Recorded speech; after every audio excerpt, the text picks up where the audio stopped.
Now, since this new department is based in the DoD, ARO is focused on objects seen in and or near military bases, training areas, special use airspace, and other areas of interest. Man, Quote-unquote areas of interest. He's going to get real annoying real fast. You let these ufologists run around these fucking airplanes and shit, man. It is going to be hard. Well, we're in a new glory day for military and creativity. Yeah. So I wonder what they're going to be seeing then, because there's a bunch of new stuff that we have that is just like tangible. Well, that's the thing. Man-made.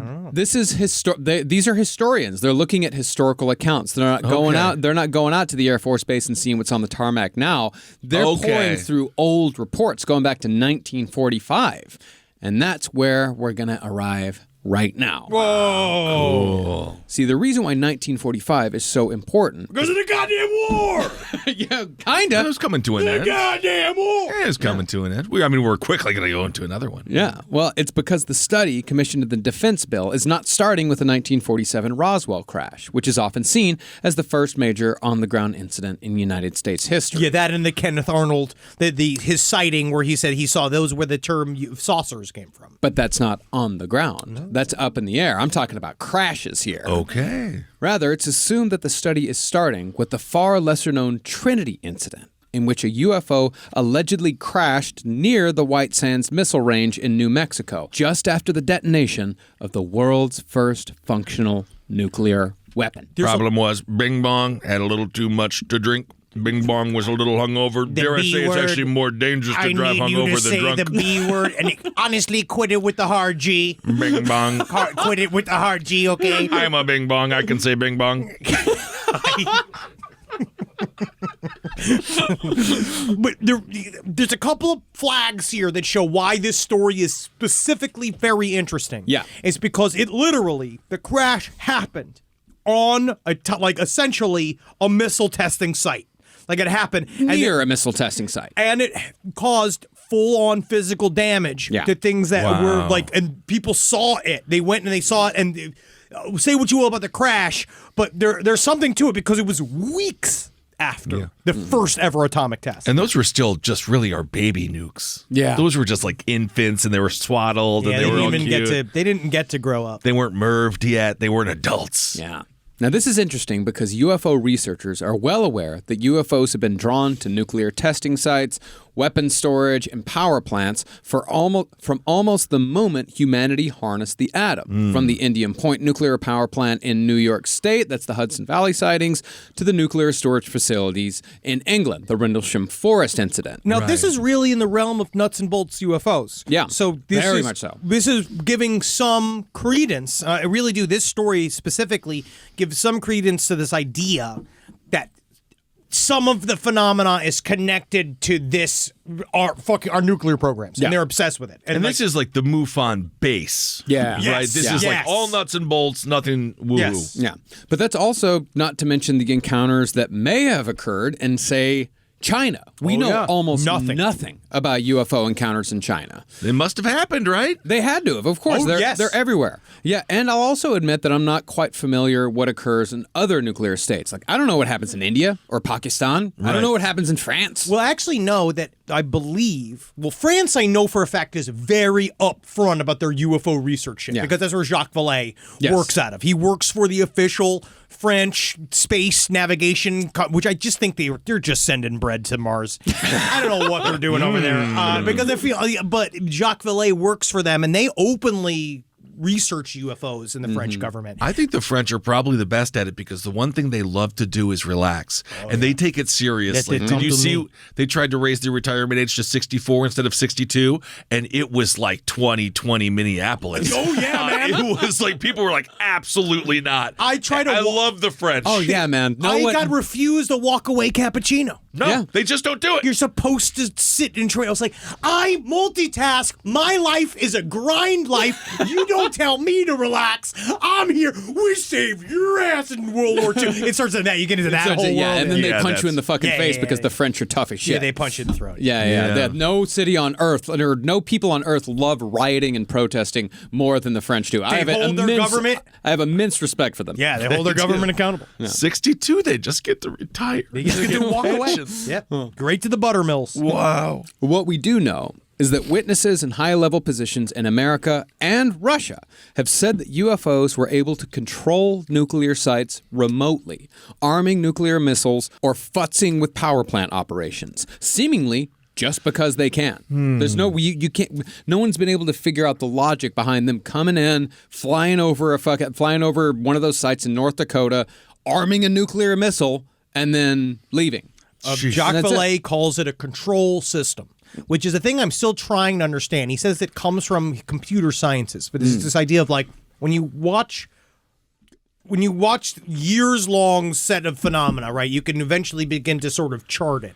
And he talks about how UFOs work in waves, like we talk about flaps.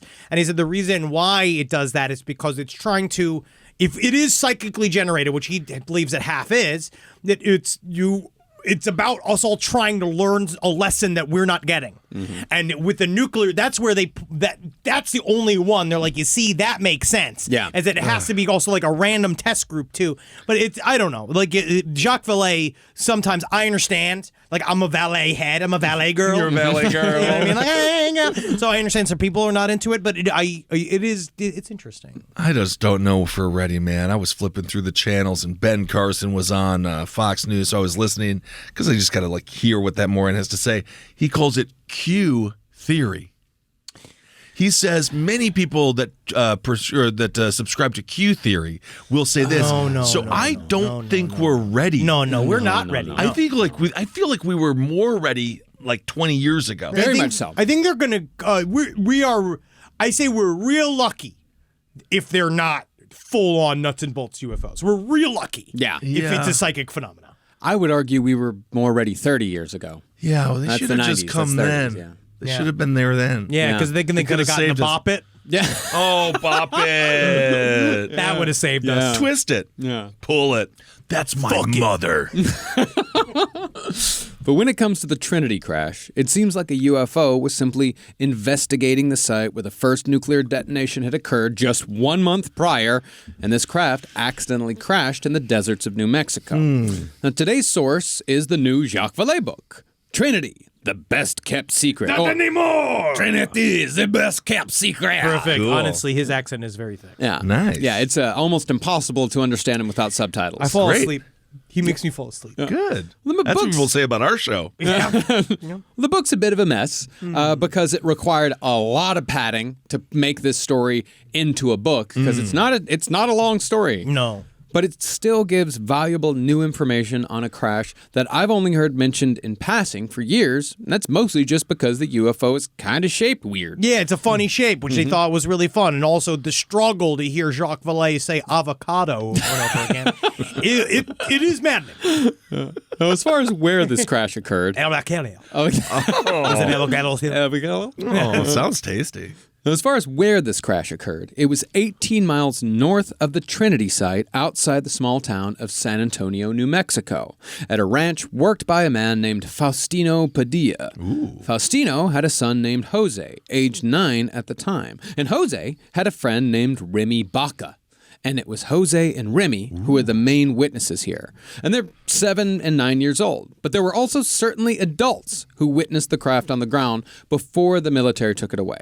Okay. Now, the Padilla family were among the many Americans who were adversely affected by the detonation of the first functioning nuclear weapon. We just did it out loud, man. We just did it on top of where a bunch of people were living. Yeah, right in the middle of New Mexico. Right. That was the Trinity test. Yeah. Jose Padilla's mother, Inez, for example, she was looking out the window when the blast occurred, just looking out the window. And they didn't tell anybody that they were doing this. The flash blinded her in one eye. They give you a month heads up if they're going to start filming something in your neighborhood. Yeah. If they're going to change the parking, they put up a sign like 3 weeks ahead of time. By the way, just so you know, we're going to be filming girls here. Yeah. And they didn't mention this to anyone that was living and be like, if you're going to think about going on vacation this weekend, great weekend to do it. It does seem as if, number one, they didn't care. No. And they didn't know, maybe. That's what we'll talk a little bit when we eventually do our Manhattan Project series. But they lied about not knowing. Yeah. About what the radiation would do. Yeah, dude. And they didn't want to tell anybody that they were doing it because it was really, really secret. But except it was a really big explosion. So it's very difficult to hide. It's not like a thing. It's like a thing you think you'd do like underground. Or like something you do, like, which we eventually did. We put it out in the oceans and irradiated the oceans, and we made everybody's favorite, SpongeBob. Oh, SpongeBob. I thought you were going to say the bloop. I thought you were going to say Godzilla. Cool. No, SpongeBob, technically, that's the kind of what they're saying is that's the underlying kind of subconscious storyline of SpongeBob is that they were all created by nuclear waste. Oh, interesting. No kidding. Yeah. Well, Remy Baca remembered that after the Trinity test, a dust that had the consistency of snow or flour covered the desert. Later, it was discovered that this material was highly radioactive. Yes. Fallout, right? Yeah, and isotopes were found in cow milk, game, chickens, eggs. It was in everything. Don't worry, the government cares. Wow. Well, I think that they could like just deduce that nothing good was going to happen. Well, even if they didn't know anything, I don't know what bad is going to happen, but we know nothing good.